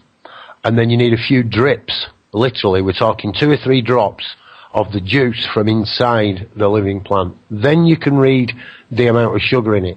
If that plant is producing enough sugar, now look, for people who are growing in hydro as well, especially NFT or large root mass systems, this is a way for you to test your plants for the right amount of nutrient take-up and so forth beforehand. No lean, not molasses. When the plant is working correctly, it will produce enough sugar without you adding things like that. You can use it if you've got a problem to get it up, but if you've got good root growth and the plants are getting adequate air and they're in the right environment, you should be getting that. Now that will be a really good sign for you. You see, if you are up there in the 9, 10, 11, 12, if you can get it, the higher the sugar content, the more productive the plant is. The plant uses that sugar. And then I'm going to jump a few stages now through the photosynthesis and the crystallization. Then what actually happens is it starts to extrude THC crystal, literally, out of the leaf, out of the bud. It starts to pump out everywhere. This is where a microscope can come in now. Now you can actually see these under a microscope. I think it's times 200, maybe times 500.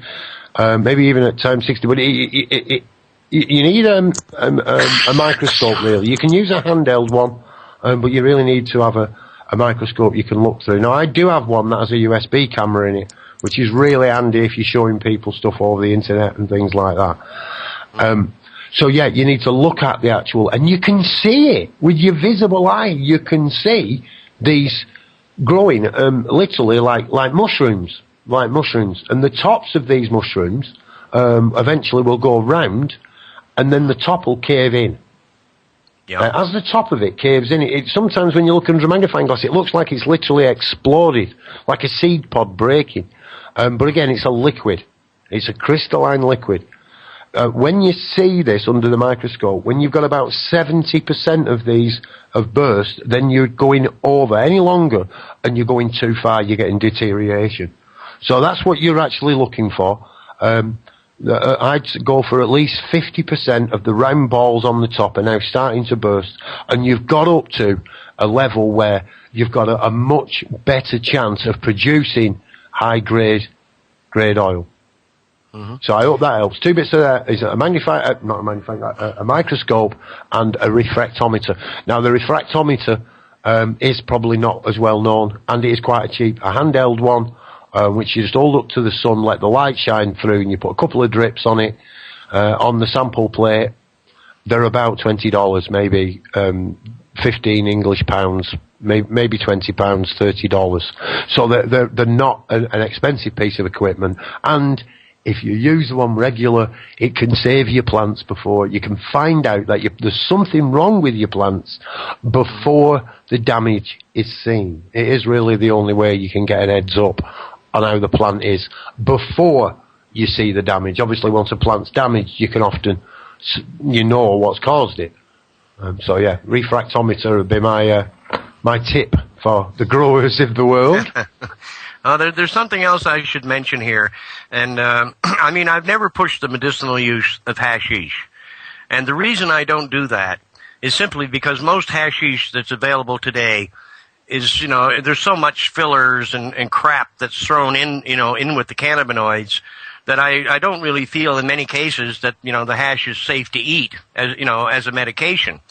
But if you actually go out, if you want to avoid using solvents or rice cookers or distilling devices, you could simply actually take, if you have good bud, you could actually take any type of device that they currently use to gather the resins, which is what they really make hash from. But if you're gathering the high quality resins, if you had say a kilo of good resin, well, then that'll make a kilo of good hashish. And it would be highly medicinal if it was pure. If it was just the pure cannabinoids without all those contaminants, it would be highly medicinal. All you would have to do is gather the resins, put them in an oven at around 250 degrees Fahrenheit for about an hour. And that would rotate the molecules within the cannabinoids to the delta 9 position, the most active position. And I firmly believe that hashish could be used just in practically the same way that the oil could be used. Because actually hash and oil are produced from the same substance. They're produced from the cannabinoids. But you see, with the hash, it's so easy to adulterate it. Anything dark that you can mix in there, well, the public doesn't know it and, what they're buying. And that's the horror story we see today with the hashish. When I was in the Czech Republic, actually somebody made a kilo of hash available, and they said it was the best Moroccan hash. Well, if that was the best Moroccan hash, I'd hate to see the worst, because we did actually melt that kilo down, and we only got 180 grams of oil out of 1,000 grams of hash. Now the other 820 grams of trash that was left behind, actually, to me that stuff should not be ingested. The cannabinoids themselves, they do have the healing effect, but the trash that they mix the hash with, it doesn't. So that's the main reason I've avoided, like telling people about, using or trying to, make their medicines with hash. But if you grow your own plants and you collect the resins from the dry plant material, make sure it's the very best resins, then truly, yes, you could produce a wonderful medicine just from the resins themselves. Rick, a few people have mentioned about bubble hash, which is made through washing. Mm-hmm. And I think a lot of people have just been really happy you've said that. Because, of course, they're making their own bubble hash. And sometimes they are using the leaf to get this, Rick, yes, rather than just the bud. I've made my own bubble ash, and I'm telling you, this is the reason they call it bubble ash is not because it all foams up and it makes lots of bubbles while you're making it. No. Right. Once it's been pressed, and I know you know this, Rick, but once the hash has been pressed, it's dried out and been pressed, you run a cigarette lighter over it, and it will bubble on the surface. That is the hash. That is the oil. That is it. You can see it bubble on the surface. It's a real good way.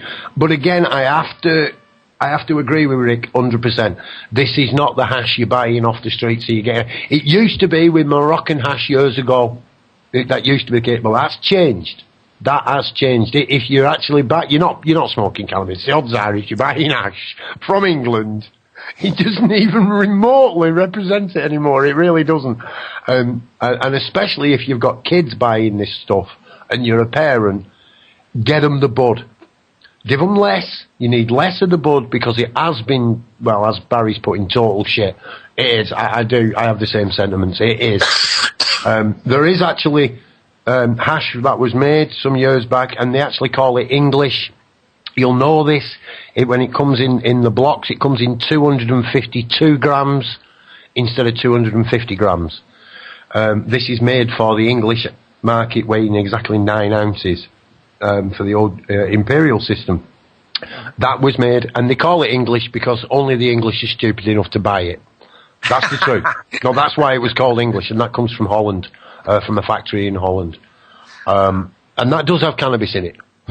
It's one of the better loads of rubbish, but it's rubbish. So yeah, can't stress this enough. I said when you were looking under a microscope, you can see like a mushroom growing.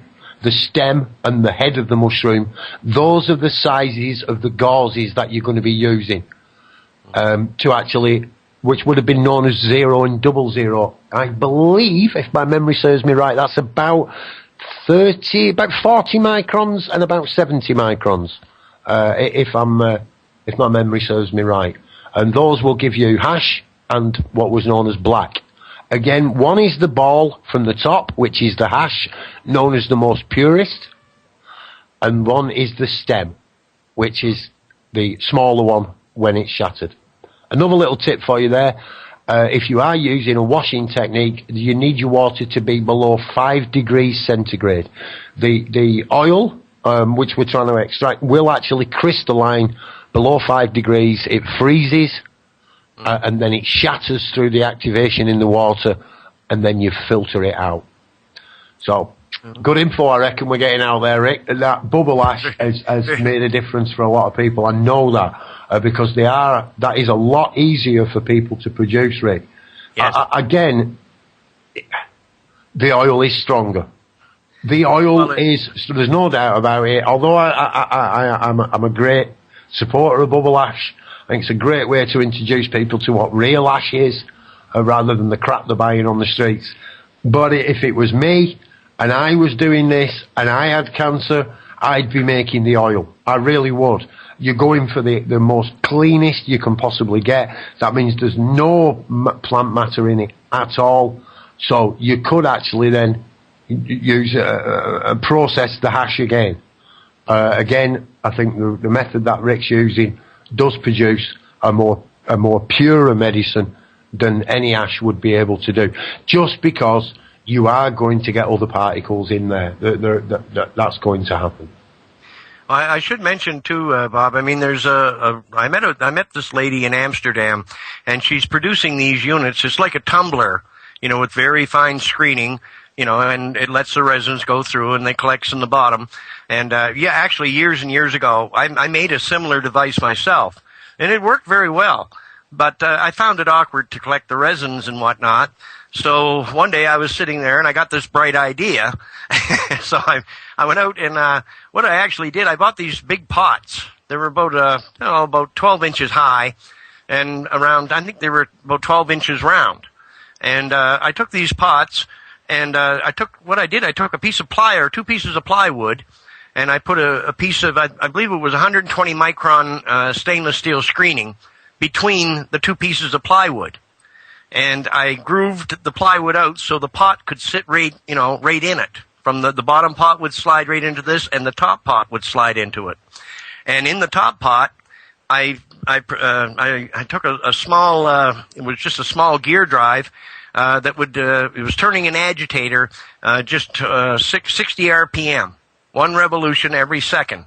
So I would put the plant material, in the top bucket and, with the agitator, and then I would put the unit together and turn it on. And, this wooden piece I had built, like to fit between the pots, there was like wooden ears. I left wooden ears sticking out both sides. And what I did, I went out and I took the vibrator off a lazy boy chair, and I attached it to one of these wooden handles. And that thing, I used to put it in the basement, right in the deep freeze. And I would turn that on, and you would not believe the resin that produced. It was so easy. And I thought it was actually a much more sensible way to gather the resins. But I do know that these tumblers that are for sale, they're very effective too.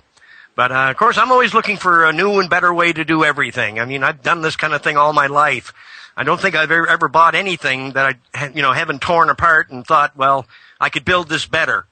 This is fast going into better extraction tips with Rick and Bob. I've got a cracker actually, Rick. When people are using a honeybee extractor, they need to chop the material up. Yeah, that's right. Yes. So I use an old food processor, not a liquidizer, a food processor with a chopping blade in it. When it's dry, it has to be dry. Remember, this is the difference with when you're making bubble ash, you can use the wet leaf off the plant immediately. You can put it straight in your freezer and use it then frozen afterwards. But the difference is here, it's dried out. It has to be totally dry when you're doing it. So you put it in your liquidizer, in your food processor with the twin chopping blade inside it, and just stick it on fast. And all the pollen will spin up to the top and collect on the lid. If you want to get yourself a little bit of a piece of plastic card and glue it to the inside of the lid, it'll collect it twice as fast. It'll actually go around and hit the card for you, and it will build up on the inside of your... and you can just get that, if you put it in the centre of the palm of your hand and start to work it with your thumb, you will get ash appearing almost immediately. Well, I should interject here. I mean, if you're going to grind the material all up in a food processor or something of that nature, you better make sure that damn processor is as tight as can be. I mean, I've done the same thing myself quite a few years ago. I took, I don't know, it was 2 pounds, and I ground it all up in a food processor. And when I was done, I thought the unit was tight. It appeared to be. And, but when I was done, I had white countertops in that room. And the countertops were just covered with this, it looked like fine dust. But when I run the hand through it, then I realized, oh my God, that's hash. Because, there was still enough of the cannabinoids were escaping, from the food processor, and they were landing all over the white counters. So it's like I said, if you do this, be aware of this fact. I mean, you've got to have a very airtight food processor. Or if you don't, then you're probably going to lose a lot of the cannabinoids that are required to produce the medicine. Yeah, that's 100% right, Rick. That's how I first discovered it. As I opened the food processor, on the outside of the processor, there was dust on my hand, and that's how I discovered it. And then I looked on the, and I mean, you can just try this. I mean, of course, I'm talking of a small amount here, Rick. More of experimental. People can actually have a go, and they can see it. They can learn this. It's not difficult to do. Many people in many countries, we can't processor. You're talking American sizes there, Rick, from Canada. We don't get processors over here. You can do a pounding. It just wouldn't happen, bro. And you'd be lucky to get a couple of ounces in one, So, yeah, just a conventional one. But yeah, using that actual bit of a plastic blade inside to collect that dust, Rick. That's exactly it. It's a great little way of doing it. There are quite a few other ways, tumblers that you can use to tumble the dry bud afterwards and so forth. I know when my experiences taught me that there is no part of the plant that is not useful. Harvest it all. I actually learnt this because there was 2 growers who didn't know one another living on the same street. This is a true story. I was actually sat at the place when it was revealed. Mm-hmm. And one grower was bagging up his waste in several bags, and he was depositing it in the bottoms of people's wheelie bins, underneath their rubbish to get rid of it. Which is perhaps not such a good idea, because the local, the bin collection, the refuge collection men, one of these bags burst open and they recognised the wheelie bin it had come out of. About a week, maybe 10 days later, something like that, sometime later anyway, the owner of the wheelie bin got their house raided, and lo and behold, they were growing cannabis as well. But he wasn't. He was disposing of his local tip. He was actually using, putting it in his composter and then bagging it later and getting rid of it. So yeah, be careful what you're doing with the waste. The best thing is to do something with it. Right. It really is. Again, myself, a wormery. If you've got a wormery, it's a great place. Once you have used the waste you've got through washing or whatever you've got left, yeah, it's good garden manure. Really is. High grade garden manure at that. So yeah, try to use it as best you can, rather than going shoving it in somebody else's refuge bin and getting them into trouble by the police. And of course, you don't, although it's not going to do anybody any harm, if you are in the UK and somebody finds a carrier bag full of leaf or a bin bag full of leaf, they think they've hit a gold mine, of course. And it is a shame to be throwing it away where it could be extracted into bubble ash. You do need a lot of it, of course, a hell of a lot of leaf to produce what you would from bud. But there are people out there who want this, and they can't afford it. To be throwing it away is a little bit of a crime in itself. Well, I do know that I've seen some bubble hash in Europe that really did impress me. Because I always made hash in the traditional sieving methods. And the hash that I was producing, well, I didn't do that much of it, but what hash I did produce, it really was the highest quality. I mean, 2 puffs and you would just knock you down on the Chesterfield. It was just amazing. But I was impressed with some of the bubble hash I seen in Europe because it was very, very potent. And it certainly does not compare with the hash that's available on the street, that's for sure. The bubble hash is very pure. And actually, the stuff I seen, it was very amber looking. It almost appeared to be, well, it was very similar to the oil. And I found the potency to be quite extreme. So, again, this is just other ways that people, because there are some people that are afraid, I don't want to boil solvents. But, in reality, if you just follow the damn safety instructions, there's not much danger involved. And I kind of equate it to gassing up your lawnmower. I don't think it's any more dangerous than that. If you just follow the safety instructions. But still, this gives people another option that they can pursue. Gather the resins, put them in the oven, make sure they're decarboxylated. And if the resins are pure with, practically no plant material in it, then you should have a damn good medicine. Hey, I'm glad we've took a bit of time to iron this one out, Rick. Yes. I really am, man. It's important.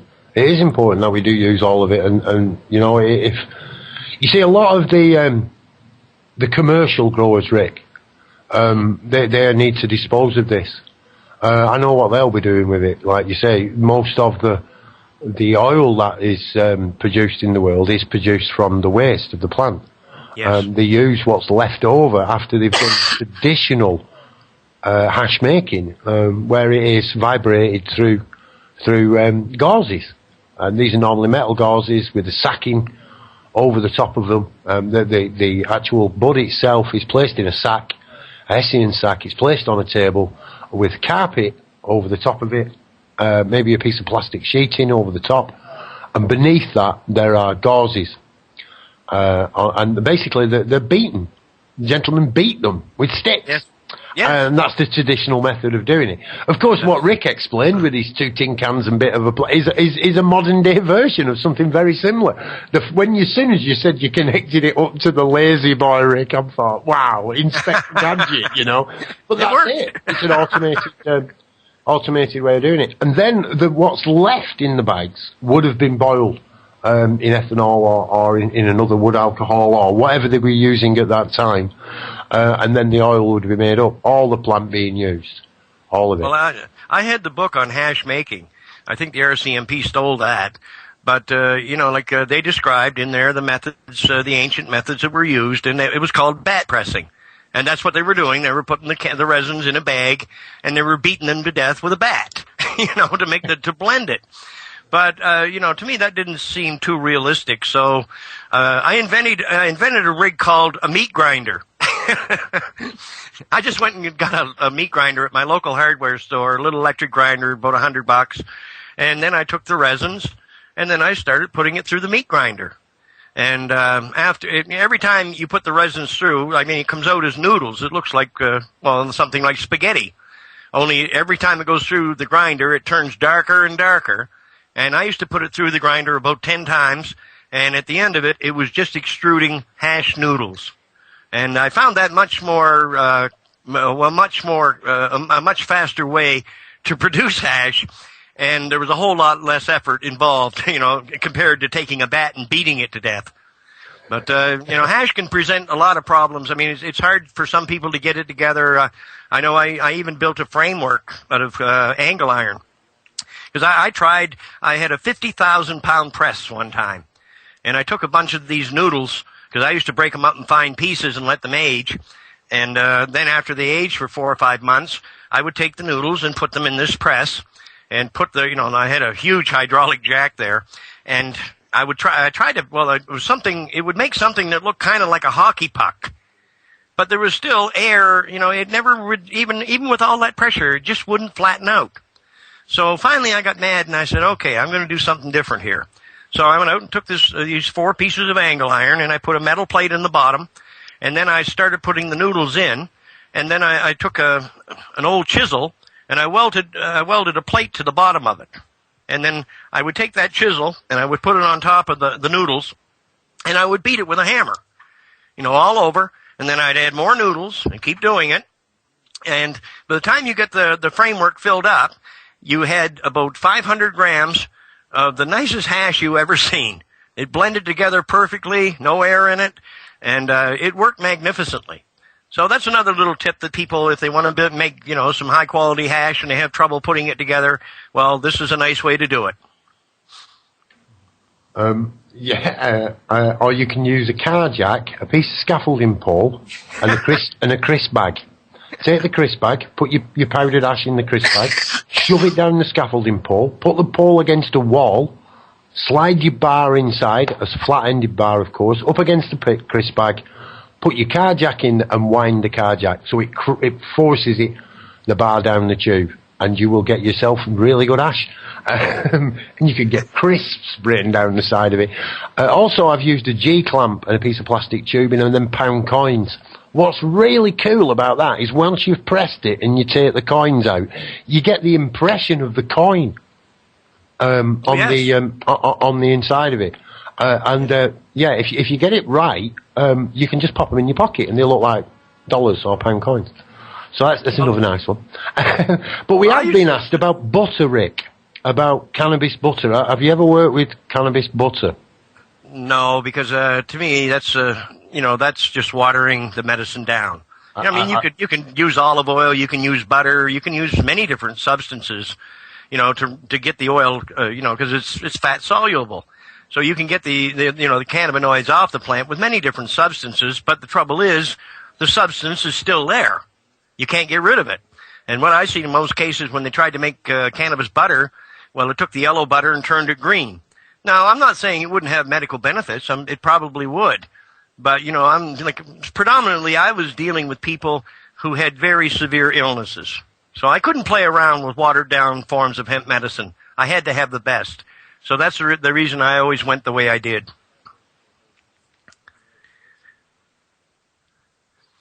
Unmute your mic.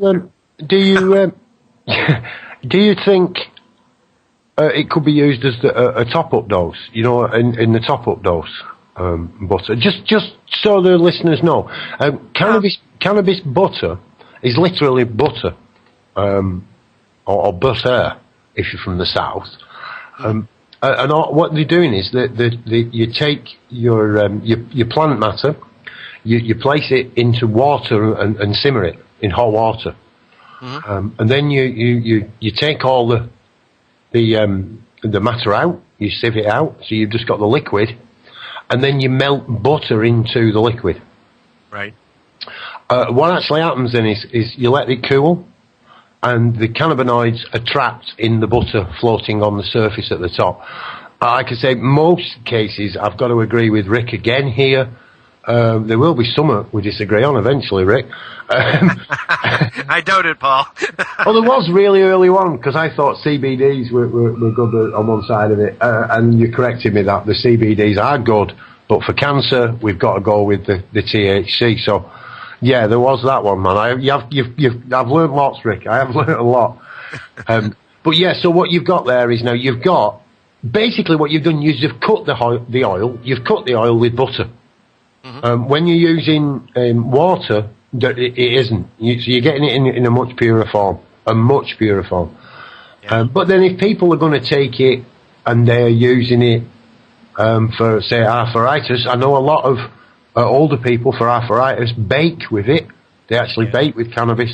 Then that's a great way for you to actually use it, because often you'll use the butter in the baking. But again, be aware of the amounts that you're using. When you take cannabis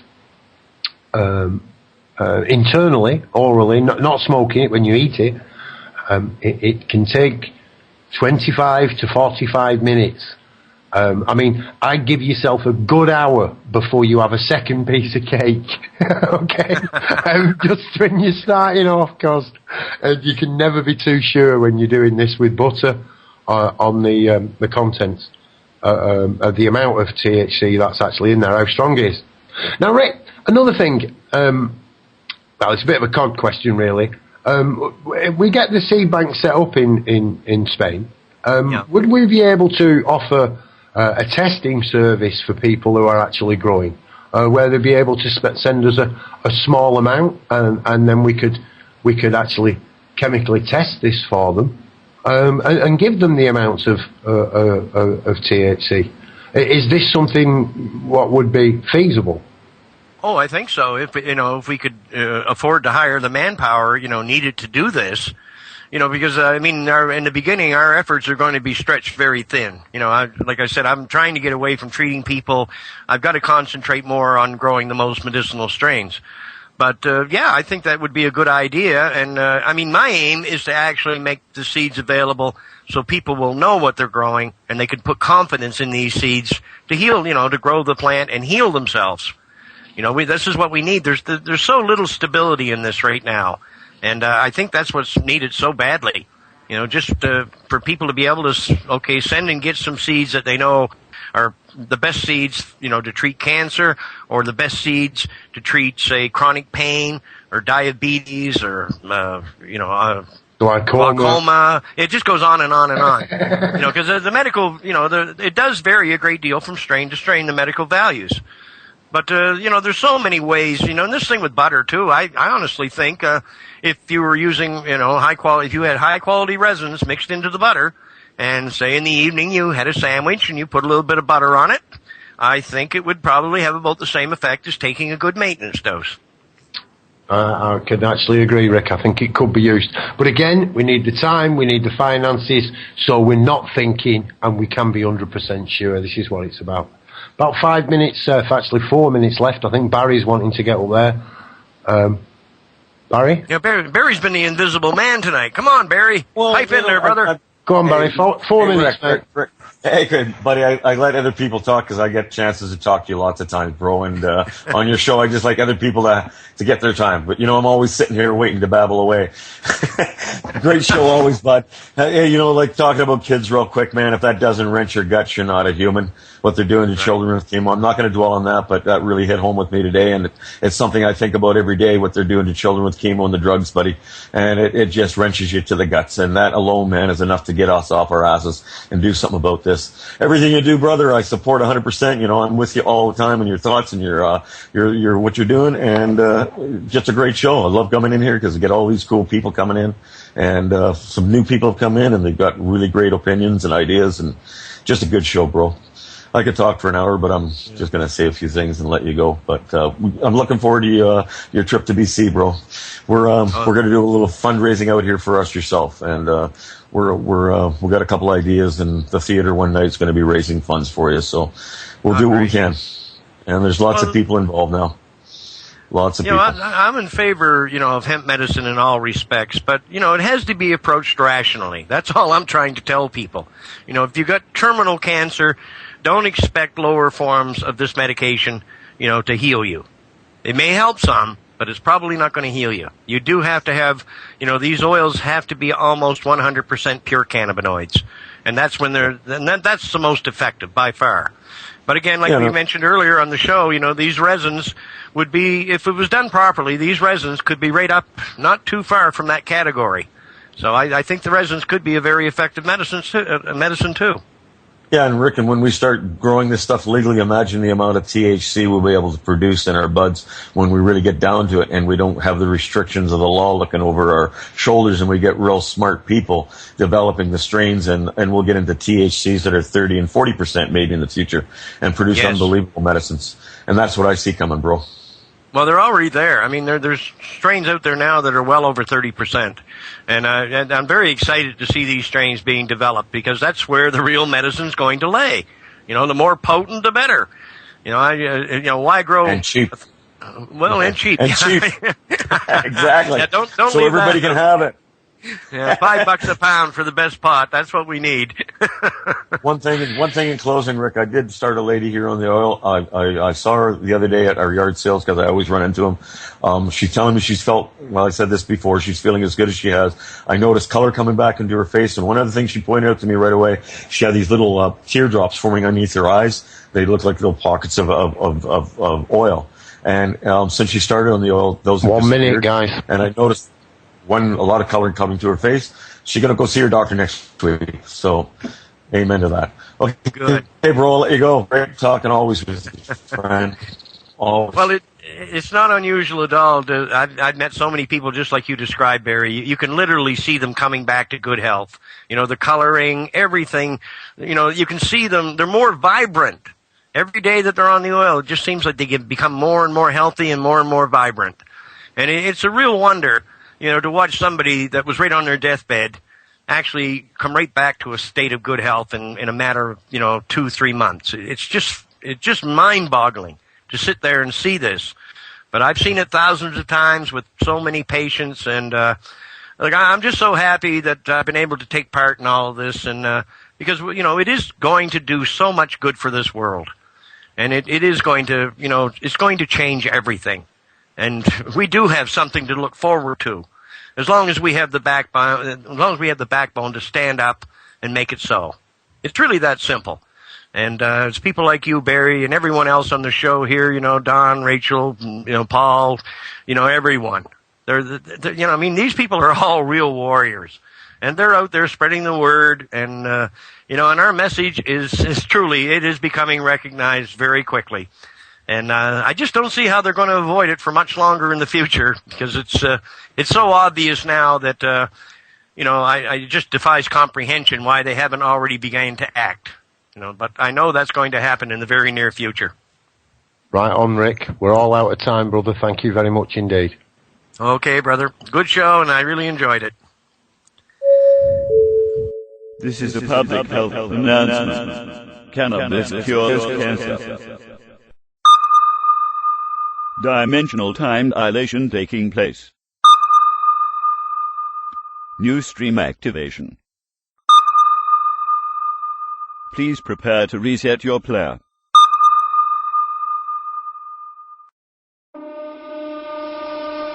They said we could not do it. They said it wasn't possible. But we did it.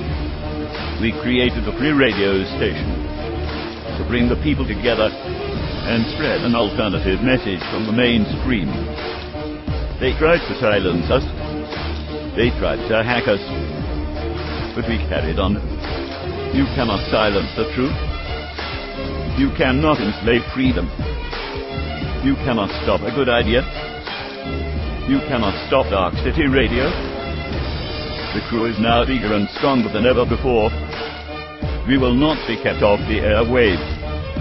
We will continue. This is not our radio. This is your radio. This is Dark City Radio. This is your Dark City. This is your Dark City. This is your Dark City. This is your Dark City. This is your Dark City. This is your Dark City Radio.